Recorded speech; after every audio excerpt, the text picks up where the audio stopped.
Well, according to the province's protocols, extended families are not supposed to be gathering this weekend as they might normally for Thanksgiving. But good food will still be coming out of kitchens across the province. And if it was grown here in Ontario and prepared from scratch, so much the better.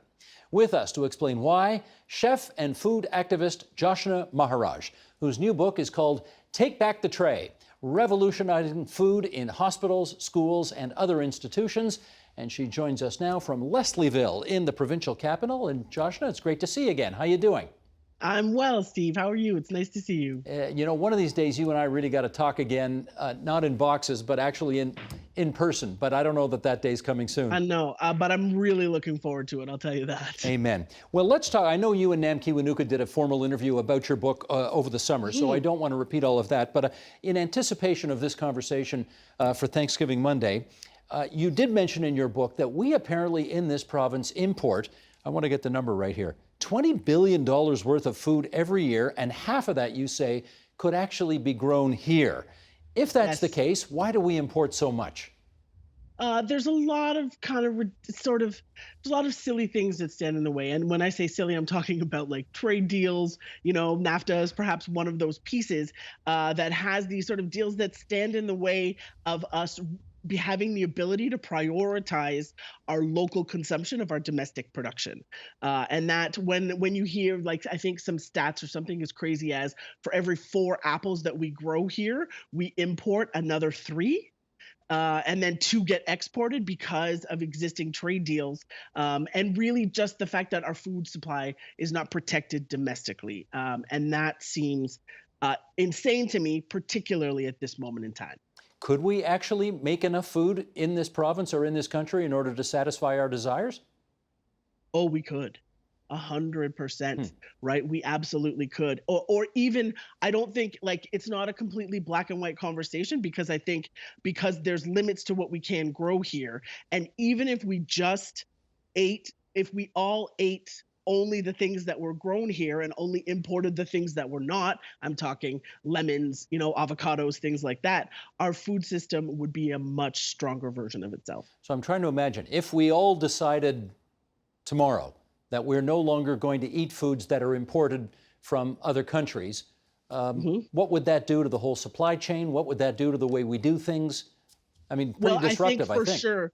Yeah, to your point, I think we need to have a sort of weaned or graduated process there, because we have some very solid national and international distribution channels that are well entrenched and supported in this country. And so what I am hoping for, and what a lot of my colleagues are hoping for, is a more gradual shift, so that we have a more robust regional and local system, so that in moments like this, because for sure this is not the last time we're going to have to deal with something as intense as this pandemic, we have more resilience and ability to pivot on the ground at the grassroots level. It's not an overnight swing thing, because that will topple everything, right? We need more of a gradual weaning in, and hopefully that gives us time to get the public, on board, really. No, I take your point, but I wonder, is that something that has to happen at a political, policy-oriented table? Yes. It is, eh? It's not something that individuals can just make individual decisions on. Well, I think we're seeing the reality of those individual decisions right now, right? Some wonderful stats are, like, in the last 10 years, we've seen a 400% spike in the number of farmers markets in Ontario, and that is a very encouraging sign that the desire for locally sourced food is as great as it is. So communities can definitely sort of vote with their dollars on the ground, but there is a lot of government policy that keeps those national and international distribution channels as secure and robust as they are. And that's the kind of stuff that I would like to start untangling a bit. Do you worry at all, though, Joshna, that if we decided to buy, I mean, it's impossible to do exclusively local, but let's say much more local, that other countries in the world would do the same and not take our stuff, and we'd lose markets for our goods that we'd want to sell to? I don't. I think that there's another way for us to support our local agricultural economy. It does not, like, for sure there's a reliance on the sales that come from our exports, but I don't know that our food needs to be in that pocket, right? We have lumber, we have water, we have all these other natural resources and other bits that we export. But I think it is actually a food security issue that we don't first focus on making sure that we all have enough to eat and then consider what exports look like, right? A focus around considering our food primarily as like agri-food business, to me, is a real problem. Well, let's put that agri-food business, the sort of large-scale industrial-sized farms, on the sidelines for a second. And I Yes. want to ask you about the small-scale local farmer. How Yes. is she doing during the course of this pandemic? She is struggling, however, not to the same degree that we have seen with a lot of larger farmers, right? For sure, the fact that restaurants weren't buying has really sort of toppled the supply for others. But in April or so, when I started hearing the news about potato surpluses because we weren't eating fries, and dairy surpluses because of cafes not being open for lattes and whatever, I reached out to my local network of farmers, and I have access to a network of about 60 or 75 local farms in southern Ontario, and I said, please, I can help with managing surpluses and moving this stuff around. What have you got? And after about a week and a half of me sort of like, telephone calls and messages, there was not one farmer that had anything to sell. Hmm. And what did you Right? infer from They that? they have figured it out, right? Because what we also saw on from these particular farmers and producers was an incredible sort of nimble ability to pivot. Right, they built themselves online platforms in a hurry, and they literally had like parking lot and side of the road pickups organized so that people could get boxes of food and that they could still move their product out. Eggs from the farm gate, all this kind of stuff, and that, to me, is a really important thing for us as Ontarians, as eaters, to realize, right? That our local farmers can, in fact, take care of us. I heard, Steve, it was so sweet. So many people, just like my neighbors and things like that, are saying that they figured out, they were like, I had no idea that I could just buy my food from a farmer. Right. And I was like, yes, it's wonderful, isn't it? Right. And I was like, and it's the tidiest, most sustainable economic model, right? That piece at this moment is particularly important. And you know what? You can do it 5 minutes walk from this very studio in the middle of the biggest city in the country. Yes. Yes, you absolutely can. Now, I want to ask you about, I think if we go back a few months, we do remember that there were outbreaks of COVID-19 among, for example, larger farm operations, among migrant Mhm. workers, for example, I think mostly in southwestern Ontario. And beyond the obvious personal difficulties slash challenges that meant for the migrant workers, what did all of that do to the ability of farms to get food to us? It was very, very difficult, right? It was quite dramatic. In fact, I spoke with a good chef colleague of mine who had a friend who has an asparagus farmer, right? In the spring, asparagus was the first crop that we saw, and they had real troubles with their migrants, foreign workers. There were all of those issues, and so they literally put a call out to the community for people to come and help them harvest this asparagus, and they still could not manage to harvest it all and had to end up, you know what I mean, just tilling it under. And we heard that a lot from a lot of large scale farms. They just did not have the human power to harvest. And unfortunately, a lot of this beautiful food just went to waste and did not get harvested, and so didn't even make it to market. Didn't get harvested, they didn't get paid for it, so the Got ramifications it. go all the way through the system. You got it. You got Hmm. it. Because it topples, and then it's there. One of the other uncertainties is for farmers having no sense of what to plant, how much to plant. Because so many things are up in the air. What is the weather going to say? What is the market going to say? Where's labor going to come from to do all of this? And will people agree to potentially pay more for their food, right? Because if we have to come up with different labor scenarios, to actually get this food harvested and out to market, things might have to start costing more. Well, let me pick up on that. And to that end, I'll do let's pluck a quote out of your book here. It's critical, you write, to recognize that the highly processed industrial food we're buying and serving is artificially cheap and that the planet, taxpayers, and people of the developing world are picking up the tab. Okay, let's pick that apart a bit. What do you mean by all that? Okay. So there are, we call them externalities, right? These are sort of like surrounding costs that are not always included in the final price tag of imported industrially produced food. We may say, we walk into a grocery store and we see clamshells of strawberries for 99 cents, and everyone's like, it's so cheap, I got to go get the 99-cent strawberries. But what you are not paying is the cost of the labor to do that, the cost of there's often monoculture farming, which is like thousands of acres of the same crop, and being planted for maximum yield to ensure that we can actually offer this really cheap price. Right, but essentially that food is artificially cheap. Another example is a burger, right? There's talk around a Big Mac, right? Raj Patel was an important voice around this, and he put together the idea that while we might pay $4 at a retail place for a Big Mac at McDonald's, the actual environmental cost with the imports of the beef and the forest and the natural environment that has been cleared in order to raise cattle cheaply enough to produce this, those costs are not actually being included. So the true cost of that $4 Big Mac is actually somewhere closer to $200. Well, you're not going to sell too many Big Macs if you're trying to get $200 per hamburger. So We're really not. that is not an option. So what are you thinking here? So we need to really understand, one, that food that appears to be very cheap is in fact not that cheap, and that there are lots of costs that we are not paying, mostly in environmental impact. And second, there's a sort of socio-political cost with folks who live in parts of the world where this very cheap agricultural racket is happening, and working conditions and wages and that sort of thing. And so we need to actually remember that, and then connect ourselves to the fact that we have a very robust hamburger supply, really, at a local and domestic level, right?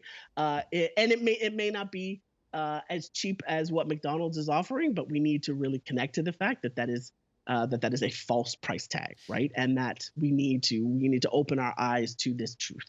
Well, let me do a follow-up on this, because first of all, let me say I totally get where you're coming from. I totally understand that the price that we're paying at the fast food place for the burger that we get is not representative of the total cost to society. Right. I totally understand. However, we are living in precarious times. We know that even before COVID hit, the food insecurity rate, according to StatsCan, was 12%. Presumably that number is higher now during the pandemic, because a lot of people have been going without their regular incomes, or they've lost jobs. Yes, or whatever. absolutely. We have to assume that household budgets are tighter nowadays. There's a lot more to worry about on a day-to-day basis. So I'm just wondering how tough it is to make the case for perfectly responsible and reasonable reasons that we got to pay more for food because the farmers need it, and because we have to stop all of those ancillary costs related to our environment and so on. Is that a tough sell? Yep. 100%, right? And that my work lies a lot in the middle of exactly that, right? It is a very tough sell, because I could only go so far advocating for people to spend more of their income on food. What if you have no income, right? Or what if you're choosing between terrible things like keeping the electricity on and putting food on the table? And that is really a distance that is yet to be reconciled, because we are seeing major spikes in the number of people that are walking through the doors of drop-in centers and food banks for meals. And now that the emergency benefit is tapering off to some degree, that's an increase is there. And so a lot of the work that I find myself doing is caught in the tension between these two places, because we do have folks in this country who can in fact afford to spend a little bit more money, or who can be sort of convinced and argued into redistributing their, and reworking their priorities.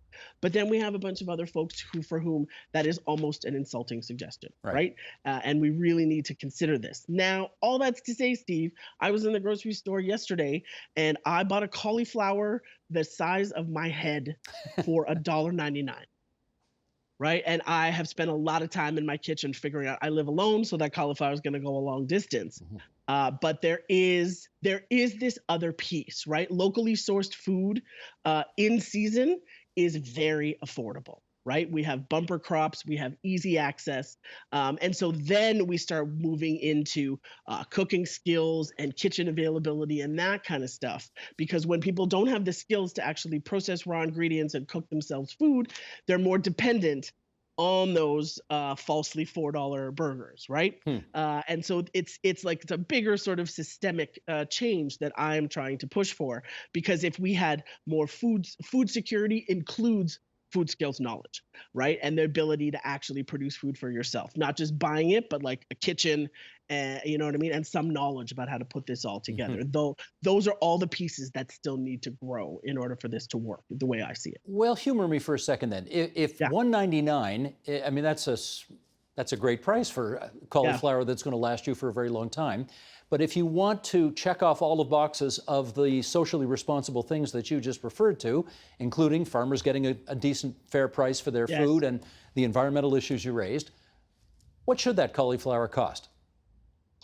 Well, that's a great question. It is a great question because I think it could be anywhere from, um, like the $1.99. It's still possible to sell it at that price and pay a decent, pay a decent price to a farmer. It's not We're not suggesting that the $1.99 means an undercut to a farmer. There's a way to make that work. Right in season right now at this time, it's perfectly expectable to pay between $3 and $5 for a head of cauliflower. We have seen as sort of other weather patterns and things change in other parts of the world where we import cauliflower from, we've seen them get as high as $8 or $9, Hmm. which that feels outrageous, right? I think that the head of cauliflower cap should be about $4 or $5. And if we did pay that much, and don't misread me here, this is not meant to be a facetious question, but if we did pay Mhm. that much, how would the world be a better place?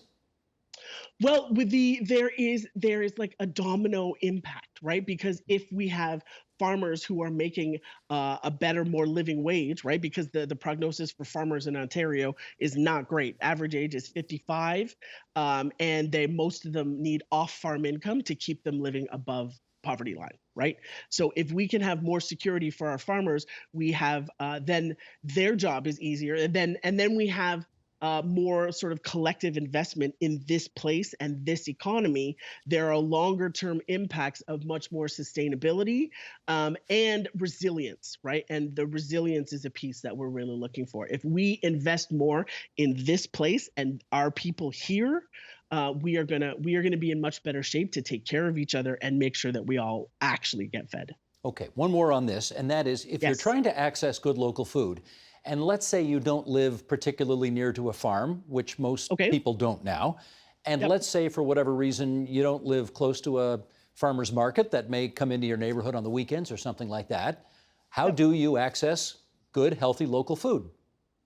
There are a number. Your grocery store can still serve you very well here, Hmm. right? And sometimes, depending if you live in a remote enough place, you sometimes it's just a conversation with the produce manager in that store about where they're getting stuff from and where, you know what I mean, and to let them know that there's a community of people in that, who shoppers who use that store who would like to see more local produce, right? And it's particularly if we're talking about a place in this province somewhere, those networks exist. And there are plenty grocery store produce managers who are very amenable to this idea, right? They themselves get it. They understand that having the local harvest on their shelves is a more desirable thing, particularly at this time of year.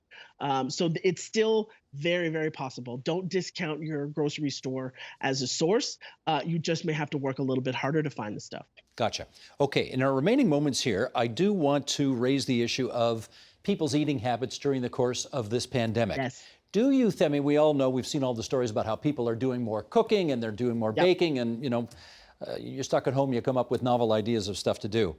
Do you think the pandemic has actually changed people's eating habits? 100%. It is very clear, and it seems to be happening in two directions. One is people have really surrendered themselves to indulgence, which is lovely, right? Tons and tons of comforty starch eating is happening. So much so that we are like pushing back on pants with buttons and things like that. Right? That is happening for sure, which is cute. But the other side of it, I am seeing beautiful things like people talking about how they have never had this many dinners in a row with their family. Hmm. Right? They've never sat down. They've discovered that their kids are way more competent in the kitchen than they ever imagined they might be. And so the family routine and dynamics have changed now that they can actually allocate the kid to cook one entire meal with a lot of confidence and success. And I'm also seeing people really connect to traditional recipes, right? I think times of stress and uncertainty have really pulled us into a connection to history. And people, I've heard so many beautiful stories about people surprising themselves with what they can cook and making really beautiful connections to generations before them. With even because they have the time to get down and make this serious lasagna, or to let something proof soak overnight, or do whatever nice thing it is. That is popping up all over the place, and I could not be happier about that. Well, all right, let's do one more comment on this then, and that is, while this is a wonderful development, can you imagine that this will persist once the pandemic is over and we're all back to our busier social lives, et cetera? Yep. I have my fingers deeply crossed about this, right? They say that it takes 21 days to develop a new habit. And we've had definitely more than that time. And so the optimist inside of me is really hoping that the positive impacts from that investment in cooking and in dinner time and some regularity with your family has really shown itself to people, right? And that we are clinging to it to some degree for some comfort and some connection. So I have been anxiously awaiting seeing this, right? I need to be honest and say that I've had conversations with people who are like, I am done with cooking. I don't want to do any more. I am ordering, you know what I mean? People have had enough. And it's sweet. Is that It's not, enough of the new way of cooking, or enough of being with their family every night? well, this is it. Just like cooking and dishes and just enough. So I'm sure for not everybody, this is not always joyful, but I am so hopeful that some of this will stick, because I think that people have been given an opportunity to learn something that they would have never had the opportunity to connect to before. Well, I tell you what, I always learn new things when I talk to you, so that's why I'm grateful to have this opportunity. Happy Thanksgiving to you, Joshna Maharaj, and let's remind people your book is called Take Back the Tray. You She's a chef, she's a food activist, she's a podcast host, she does it all. Take good care, and we'll talk again soon, I hope. Wonderful. Happy Thanksgiving, Steve. Thank you. The Agenda with Steve Paikin is brought to you by the Chartered Professional Accountants of Ontario. CPA Ontario is a regulator, an educator, a thought leader, and an advocate. We protect the public. We advance our profession. We guide our CPAs. We are CPA Ontario. And by viewers like you. Thank you.